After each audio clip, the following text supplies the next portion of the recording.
फिर आप आगे की तरफ अगर जाएं दोस्तान ज़ी वक़ार, बलूचिस्तान पाकिस्तान के साथ कुछ अरसे के बाद जाके अनेक्स्ड हुआ था, हमारा हिस्सा बना था। और उस वक़्त जो ये प्रिंसली स्टेट्स होती थी, ये बातें थोड़ी सी आपको बोरिंग लगेंगी क्योंकि ये आज मैं जज्बात से हट के ज़रा बात कर रहा हूँ। बलूचिस्तान में पूरा इख्तियार दिया गया तमाम नवाबों को, वडेरों को कि आप फैसला करें पाकिस्तान का हिस्सा बनना है, हिंदुस्तान का हिस्सा बनना है या अलहदा रियासत बनना है। तो उस वक़्त खान ऑफ कल्लात जो सबसे मौसर नवाब होते थे, आज भी बलूचिस्तान में जब शाही जरगा होता है सबसे ऊपर नवाब ऑफ कल्लात की, खान ऑफ कल्लात की कुर्सी होती है। दाएं और बाएं तरफ चीफ ऑफ सारावान और जालावान, रेसानी और जहरी कबाइल के चीफ बैठते हैं और फिर बाकी कबाइल जो हैं एक रो में बैठते हैं। लेकिन अगर कोई शख्स नवाब ना हो, वडेरा ना हो, कुछ भी ना हो, एक आम सा शख्स हो लेकिन सैयद हो, तो खान ऑफ कल्लात फिर अपनी कुर्सी छोड़ देता है, उसको वहाँ बिठाया जाता है। ये आज भी वहाँ की ये कबाइली रवायात हैं। उस वक़्त खैर खान ऑफ कल्लात ने कहा कि मैं बलूचिस्तान को पाकिस्तान का हिस्सा नहीं बनाना चाहता, मैं एक अलहदा रियासत बनाना चाहता हूँ, या फिर अगर ये नहीं बनेगा तो कल्लात जो मेरा इलाका है, मेरे ज़ेर असर इलाके, उसको मैं एक अलग रियासत बनाना चाहता हूँ। तो उसके पोते से मुबश्शिर लुकमान अपने प्रोग्राम में पूछता है कि जनाब आज अगर आप पाकिस्तान की रियासत से नाराज़ हैं तो उस वक़्त आपने हिमायत का ऐलान क्यों किया था? तो वो कहते हैं मैंने यही बात अपने दादाजी से पूछी कि आपने पाकिस्तान की हिमायत का ऐलान क्यों किया?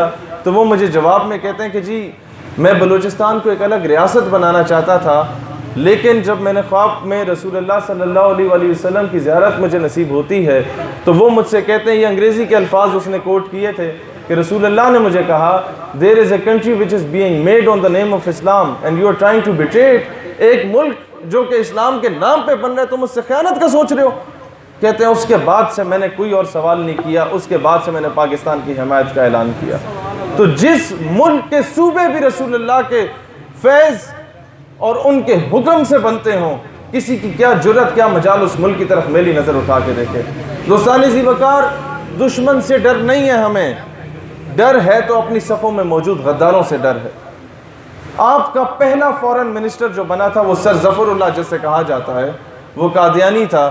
और असदुल्लाह साहब जो कि पहले यहूदी थे, बाद में मुसलमान बने और फ़लस्तीन से ट्रैवल करते हुए पाकिस्तान की तरफ आए, उस खित्ते से कायदे आज़म ने उनकी ज़िम्मेदारी लगाई कि जनाब आपने जो है इस्लामी निज़ाम तालीम को मुतारिफ़ कराना है। और जब वो ये काम करने शुरू हुए तो कायदे आज़म का इंतकाल हो गया। लियाकत अली ख़ान वज़ीर आज़म आया और उस असदुल्लाह नामी शख्स को हमारा जो फ़ॉरेन मिनिस्टर था कादियानी, उसने उठा के खलीजी रियासतों में फेंक दिया। और जैसे ही वो जाते गए पीछे से उनकी लाइब्रेरी को आग लगा दी गई थी जो कि इस्लामी निज़ाम तालीम को मुतारिफ़ कराना चाहते थे। ये जो हुदैबिया मिल के रिकॉर्ड जलने की तारीख़ आती है ना, इसका आगाज़ 1948 से हो चुका था। और माजरत के साथ शायद हमें वो तारीख़ ना बताई गई हो कि लियाकत अली ख़ान जब कायदे आज़म के पास ज़ियारत रेजिडेंसी बलूचिस्तान में जाते थे और डॉक्टर से पूछते थे कि मिस्टर जना कैसे हैं, तो डॉक्टर झड़क दिया करते थे और कहते थे चले जाइए, ये बिल्कुल दुरुस्त हैं। तो मोहतरमा फ़ातिमा जना कहती थी कि जनाब आप क्यों इन्हें झड़कते हैं, तो वज़ीर आज़म है। उन्होंने कहा नहीं, ये मुझसे पूछना चाहते हैं कि मिस्टर जना के ज़िंदगी में कितने दिन रह गए हैं। और लियाकत अली ख़ान और दौलताले आपस में लड़ते रहते थे। जब कायदे आज़म को यह खबर पहुंची कि जी ये लड़ रहे हैं आपस में कि जी हमें वज़ीर आज़म या गवर्नर जनरल को बनाया जाए, तो कायद कहते थे कि हाँ मेरी जेब में कुछ खोटे सिक्के मौजूद हैं, मैं जानता हूँ, लेकिन मेरी मजबूरी थी कि इन्हें मैं अपने साथ रखा हूँ। और कायद की आखिरी जो 4-5 घंटे थे वो एम्बुलेंस ख़राब रही थी। उनके जो बीमारी की शिद्दत थी और वह एम्बुलेंस मूव नहीं कर सकती थी, पेट्रोल उसमें नहीं डाला गया था, एम्बुलेंस का कोई पुरसान हाल नहीं था। इस कौम ने, आप आज कहते हैं कि आज बिजली का बहरान है, गैस का बहरान है, पानी का बहरान है, आप और हम ये चीज़ डिज़र्व करते हैं। हमें हर तरफ से डंडे पड़ रहे हैं, यही हमारा हक है, पढ़ने चाहिए। वजह क्या है कि हमने कायद के साथ गद्दारी की। मोहतरमा फ़ातिमा जना को शहीद किया गया, जिस औरत ने उन्हें गुस्ल दिया था, कहती है कि मोहतरमा फ़ातिमा जना के जिस्म पे कई खंजर के वार मौजूद थे और उनका जनाजा अनाउंस नहीं किया गया था, उसका ऐलान नहीं किया गया था। बग़ैर ऐलान के वो जनाजा कराया गया, पोस्टमार्टम रिपोर्ट नहीं मंगवाई गई।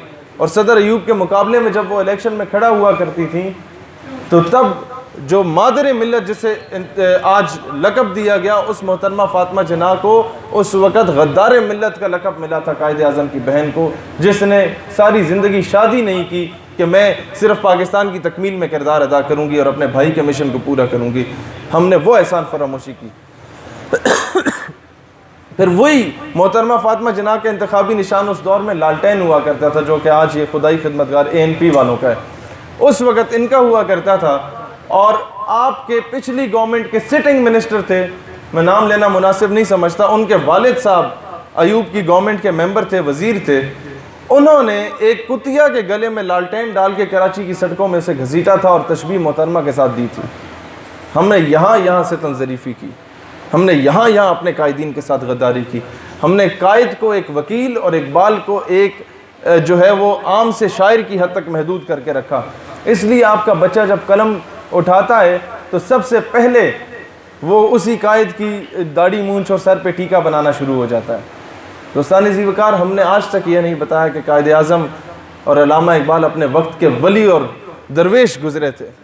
इकबाल रहमतुल्लाह अलैह जब आप लोग किसी दूसरे मुल्क में जाते हैं और जब वापस आते हैं तो फूले नहीं समाते, वहाँ मजदूरी करके आते हैं और यहाँ हम कॉटन का सूट पहन के फिर रहे होते हैं, हंसी होते मैनेजर लगे पहन। अल्लामा इकबाल आज से 100 साल पहले, तब तो इंटरनेट भी नहीं था, कुछ भी नहीं था, बरतानिया से पढ़ के आला तालीम हासिल करके आए लोग, पूरा पिंड इकट्ठा हो गया जिस तरह आज इकट्ठा हो जाता है। जी उसे की वेख्या। इकबाल से भी पूछा गया, जनाब उधर क्या देखा, क्या वहाँ के नज़ारे, वहाँ की अट्रैक्शन, वहाँ की खूबसूरती आपको अपनी तरफ माइल कर सकी? इकबाल ने जवाब दिया, खीरा ना कर सका मुझे जलवाए दानिश फरंग। उन्होंने कहा, क्या देख लिया इकबाल तुमने ऐसा कि वहाँ के जलवे तुम्हें अपनी तरफ माइल ना कर सके? कहते हैं, खीरा ना कर सका मुझे जलवाए दानिश फरंग, क्योंकि सुरमा था मेरी आंख का खाके मदीना व नजफ। ये वो निस्बत थी। इकबाल रहमतुल्लाह अलैह तो इस बाउंड्रीज के